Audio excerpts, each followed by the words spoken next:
स्वामी जी, आपने कहीं पूरी इतिहास में, पूरी हिस्ट्री में, मजहबी या गैर मजहबी हिस्ट्री में ये जंग बदर जैसी कोई जंग देखी, पढ़ी? नहीं, हमने तो ऐसी नहीं पढ़ी। 313 का मुकाबला हजारों से हो, जंग बदर कोई उदाहरण ऐसा नहीं है।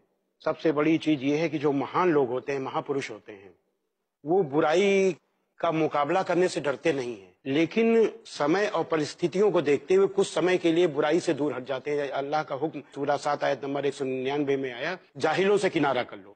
हजरत मोहम्मद सल्लल्लाहु अलैहि वसल्लम ने थोड़े समय के लिए जाहिलों से किनारा किया, मक्का से मदीना गए, और जब अन्याय और आतंकवाद को समाप्त करने के लिए बातचीत का रास्ता, सबसे पहले वहां जाने के बाद भी बातचीत का रास्ता अख्तियार किया, सुलह हुदैबिया किया, लेकिन सुलह हुदैबिया करने के बाद भी उसको तोड़ा गया। मतलब सारे हमने बताया कि असत्य, अन्याय और आतंकवाद को समाप्त करने के लिए बातचीत का रास्ता अख्तियार किया जाए और रास्ता भी समाप्त हो जाए, बातचीत के सारे रास्ते बंद हो जाएं, तो एक ही रास्ता बचे, जंग। तो जंग वो युद्ध नहीं, धर्मयुद्ध होता है। तब हजरत मोहम्मद सल्लल्लाहु अलैहि वसल्लम पर अल्लाह का हुक्म आया, तो सूरह 22 आयत नंबर 39 में, कि जिन मुसलमानों से खामखा लड़ाई की जाती है उनको इजाजत है कि वे भी लड़े, क्योंकि उनके साथ जुल्म हो रहा है।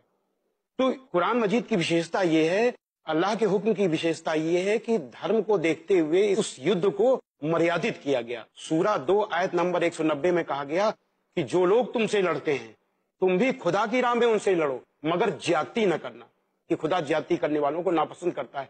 इसका सबसे बड़ा उदाहरण है मस्जिद नबवी में जब बद्र की लड़ाई के 73 कैदी पकड़ करके लाए गए, खंबे में बांधे गए, तो हजरत मोहम्मद सल्लल्लाहु अलैहि वसल्लम को उनका कष्ट देखा नहीं गया, बड़ी देर रात तक जगते रहे। जब एक अनुयायी ने पूछा कि ऐ अल्लाह के रसूल, आप इतनी देर जग रहे हैं, तो आपने फरमाया कि ये कैदी कष्ट की वजह से नहीं सो सकते, तो मैं कैसे सो सकता हूँ। ये इंसानियत का इससे बड़ा उदाहरण कहीं कोई नहीं है, हमने के पैगंबर जी। तो इस तरीके से उस युद्ध को मर्यादित किया। मेरे हिसाब से दुनिया के लोगों को, चाहे जिस धर्म का आदमी हो, हर इंसान को मेरा संदेश यही है कि हजरत मोहम्मद सल्लल्लाहु अलैहि वसल्लम का एक एक कदम दुनिया के लिए आदर्श है, आइडियल है।